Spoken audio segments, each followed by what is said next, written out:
Sebastian! Du får det bare med køl! Siger jeg det!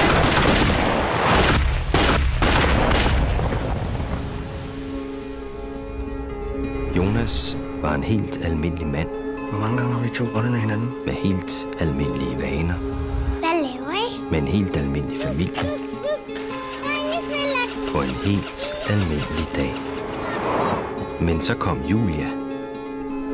Og Jonas forsvandt. Hvad var det, du sagde, fyren hed? Sebastian Christensen. Er du pårørende? Jeg er hendes kæreste. Du er Sebastian. Hvorfor sagde du ikke bare, hvem du var? Prøv at høre, deres datter er fuldstændig smadret til tuder alle sammen. Du er ikke Sebastian, okay? Du er Jonas. Er der en anden? Elsker du mig? Selvfølgelig elsker jeg dig. Er jeg sindssyg? Ja, du er forelsket! Det drejer sig om liv eller død, Sebastian. Ingenting kan skille os. Ikke engang døden. Det hele det er en stor misforståelse. Henriques? Hvad? Hvor sidder kærligheden? I det der område, hvor lyst mødes med association. To helt uforenelige størrelser. Så derfor det altid går af helvede til. Går du til slut? Alting er kun godt nok. Og jeg har ikke lyst til at gå igennem livet med et tilbudskatalog i hånden. Lad os tage dig dog sammen. Jeg vil gerne noget mere end det. Sebastian Christensen er død. Han blev skudt i brystet.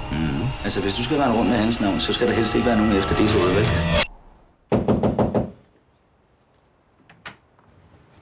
Sebastian, jeg er hendes kæreste. Har du nogensinde slagit mig? Du husker ingenting, vel? Jeg er ked af det. Jeg ved ikke, hvordan det kom så langt ud.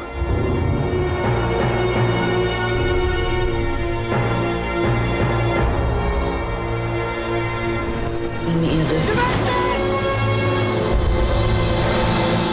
Måske var scenen falsk, men følelsen var ægte.